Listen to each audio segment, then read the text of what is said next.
Not to be so Because the world worshipping is all this through- art all the time. You see, when you keep things, they become all automatically. They become like tombstones, and the whole world is sort of clogged up with it. So it's better to circulate a little, isn't it? It's like I was saying to somebody else today. The gardener that came with the house I've just bought saw all the stuff I was bringing in. He was saying, "This is a load of bloody junk," because it is. I never had anything expensive, The only expensive things I ever had were a car or a house. Everything else I own is rubbish. He doesn't have very I like keep these, stuff. and boxes and waste Very paper real tins. things that you can't And sell. all that, and all my worldly belongings are those things. And it's stupid, But I still hang on to it, because it's like hanging on to your diary. You really think somebody's going to read it when you're dead or some shit, whatever makes you keep it. But still, if we can make our public art disposable, or unimportant. One of John's great priorities circa 1969 was working to expose the so-called art myth. That is, that only very special, highly sophisticated people could participate in the creative process. He also comments about his ongoing peace projects with Yoko. I dig old things. It's just to get the perspective, Let's get the awe of the creator. Let's diminish it a bit. The wondrous artistic genius bit. Let's all do our thing. Well, there's a few people come up with different ideas. One of them is this peace ship, which sounds very interesting. Because I read a book in Canada written by a Canadian DJ, which sort of predicted the whole thing. He had a peace ship and it was white, it was international, everybody went on and talked straight to the people, and then this guy turns up with a ship. So that's the next move, and there's a couple of people got ideas about Biafra and Nigeria, which we'll really finalise our decisions on this weekend. When you take the disc poll, which was really judging our lying in bed, we won, It's like any Beatles' new album or new single. At first they think, it's not as good as Hey Jude, or it's not as good as She Loves You, because they're preconceived. So when we come out with a new idea, like staying in bed for a protest rather than marching up and down, everybody says fucking stupid. I bet they said it about marching with posters originally. But now that the tune's sunk in, now it's accepted by the kids and a few of the old people. So it's not that strange that some old woman last week did a protest in bed outside hospital and was wheeled down the street. It's an accepted form of protest now. In the last few days, two people have come up with two different ideas. The other guy's waiting outside, and I can't really say anything about it because one he didn't want to talk about it on the phone, so he obviously doesn't want me to talk about it. And the other one is just sort of going there, and doing something. You see, because we don't really expect, if we went to see Nixon, say, for him to down tools, but at least we know where he stood ourselves personally. We could be able to tell you then, or something like that. But what we're after is people's minds, And the only way to get people's minds is to work in a conceptual way, And you can't have. I'm not going to really. I don't think so. Anyway, stand in the middle of the battlefield of Vietnam like they tried to do to the peaceniks in the First World War and say peace and then get blown up. I'm not really looking for that, and that's concrete. I mean, that's what the moaners want. They say, well, if you want peace, why don't you go and die for it? But it's not an excuse, but it sounds like agitating people more, doing things like that. We're after their minds, just to change their minds. There's no other way. I don't believe you can change it any other way. I don't think you can change anything by violence. You can change the size of a building by burning it down and that. You don't change the mind of the man that built the building and built the factory and enslaved the people in it. And the only way was the workers changed them was to change their minds. Admittedly, a few of them got killed in the rush, but it was still less than were getting killed before. It's just minds you've got to change. In this telling piece, John discusses what's up for the Beatles in '69. We're packed up with songs. We'll be recording again probably. I think we decided to start recording them around January, so the Get Back will probably come out around January, and we'll get another. We want to try and keep it up 2 a year, because we want to put more out, not less, because we've got so much material now. George is writing full, so we all seem to be writing more.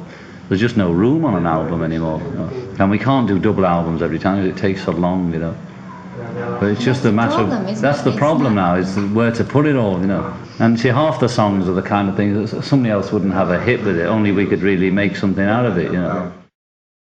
To Lennon, peace marches were old hat, and his new bet-in concept, strange as it was, offered a fairly simple alternative for anyone who wanted to take part in this type of protest. Lennon explains. Do you want to do the tea bit for us? Yeah. Okay. Do you have milk? Okay. I do, yeah. Yoko and I have milk and sugar and whatever these gentlemen like. Yeah. Yeah. Okay. So you're in a fish bowl, so make use of it, you know, and it's no good trying to put a fence around it. So instead of all the cameras just being outside looking in, we've also got the cameras inside looking out, so as you get, you know, like, and the things Yoko and I are doing are really that, projecting, bouncing back as fast as we can what happens to us from the outside, you know, to give our version of it too, really. So it's to make use that we're in the fishbowl, so there we go, you know, and we put ourselves there. And to make best, now we're in that position, we can use it for peace, you know, and that's the only thing to do, really, because there's no good working for money, and there's nothing else to do but work. So, working for peace is an objective, but we were sort of sneaky peaceniks, you know. I mean, we always came out on anti-Vietnam and all that gig, but now it's sort of positive, you know. It's like, if we bring out an LP, Sgt. Pepper's Lonely Hearts Club Band 4-piece, you know, would be stuck on the end of it, but I can't speak for all the Beatles on it, but I know that anything I do, so that if I'd had trying to have a honeymoon in secret, it would have been like Jackie Kennedy, you know. What was that, you know? She tried to have a secret honeymoon, and it didn't. There was no result, you know. They didn't get one, and the press got it, and it was a public honeymoon, you know. So instead of fighting it, we joined it. You know. So all we did was use that event, which would have been in the press anyway, but to make maximum use of it and get the words peace in every other article, whatever they wrote. You know. And to have us on the front pages instead of other freaks, you know. We're friendly freaks, that's all. Well, it's all right now, so excuse me. Hello? What is this, tune now? Hello? Oh, yeah, I've heard from the Dorchester, you were checking it out. Well, it's all right. We want it for the album, as I told you. Okay, thanks a lot. We're not working on anything from that point of view. I mean, yeah, I'll send somebody over now as soon as I can get of mine a car there, together. You know, that okay, thanks a lot. Used to know my Bye-bye. work, etc. Those people, I just like to say hello and all that, you know, but and to tell them that we're coming. Controversial as their relationship was in the beginning, John was desperately in love with Yoko. He explains the unique attraction. She's released me, and now I'm me again, you know. I got lost in the Beatles, and now it's John Lennon again, you know? And that's what she's done, you know. I mean, it was coming, you know, it was happening slowly. After we stopped touring, you know, because all that, for all the reasons we had. Don't say that. Say, you're very busy. And we're taking a couple of years to sort ourselves out, really, you know. Because we just got lost, you know. So now I'm found myself, and here I am, you know, happily married. And they were like any close friends, were a bit puzzled at first, like, you know, they were. What? Okay. I want you to just send a car to EMI to pick up this tape and take it to Olympic. But they got over it, you know. It was very quick for them, you know. Suddenly, I sort of freaked out, yeah. But it wasn't sudden for me. Here we learn how Yoko's appearance in John's life affected the leader of the Beatles. It appeared like I'd gone mad from him, you know. I left home, I moved in with this girl that nobody knew about, you know, that hadn't been on the scene. And it all happened like overnight for them, you know. We were in love, you know. I didn't talk to anyone. I still not, you know. We just started talking to other people now.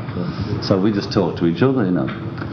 And they noticed this sort of strange bird sitting around, and people at the office did, you know. They suddenly noticed that there's always this girl sitting next to me.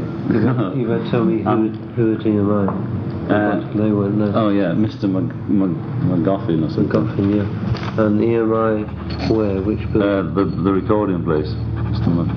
McGoff. They're expecting it, McGoffin. At St. John's Wood. St. John's Wood, yeah. Okay. Yeah.